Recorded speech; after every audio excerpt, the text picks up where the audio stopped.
ఈ భూమిపై మూడొంతుల నీరే, ఒక వంతు మాత్రమే నేల ఉంది. అన్ని జీవరాశులకు అనువైనది భూమి.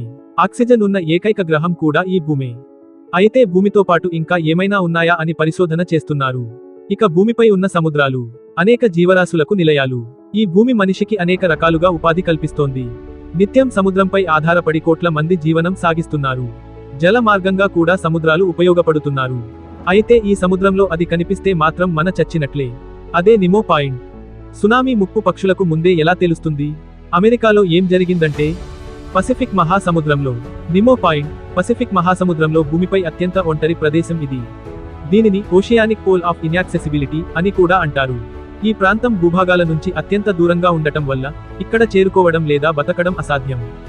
ఈ పాయింట్ సమీప భూభాగాలైన డూసీ ద్వీపం, మహేర్ ద్వీపం, మోటునుయ్ ద్వీపం నుంచి సుమారు 2688 మీ దూరంలో ఉంది. అందుకే దీనిని భూమిపై అత్యంత ఒంటరి స్థలంగా గుర్తించారు. ఆసక్తికరం ఏమిటంటే, ఈ ప్రదేశం నుండి అంతరిక్షంలోని ఉపగ్రహాలు 160 మీ ఎత్తులో భూమి కంటే సమీపంగా ఉంటాయి. నడి సంద్రంలో బతుకు ఆశ, అత్యాశే.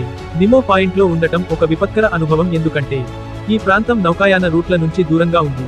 సహాయం చేరుకోవడం దాదాపు అసాధ్యం. బలమైన గాలులు, 15 నుండి 18 మీటర్ల ఎత్తైన కెరటాలు ఉంటాయి. సముద్రంలో జీవవైవిధ్యం తక్కువగా ఉండటం వల్ల ఆహారం లేదా ఇతర వనరులు దొరకవు. ఈ ప్రాంతం అంతరిక్ష శిథిలాల ఖనన స్థలంగా ఉపయోగపడుతుంది. 4000 నుంచి 6000 మీటర్ల లోతు ఉన్న అబిస్సల్ జోన్లో జీవనం అసాధ్యం.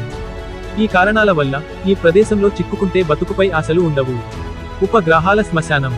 నిమో పాయింట్ శాస్త్రీయంగా ముఖ్యమైనది. ఎందుకంటే ఇది అంతరిక్ష సంస్థలు పాత ఉపగ్రహాలు, అంతరిక్ష నౌకల శిథిలాలను సురక్షితంగా విసర్జించే స్థలంగా ఉపయోగపడుతుంది. దీనిని స్పేస్ క్రాఫ్ట్ శ్మశానం అని పిలుస్తారు.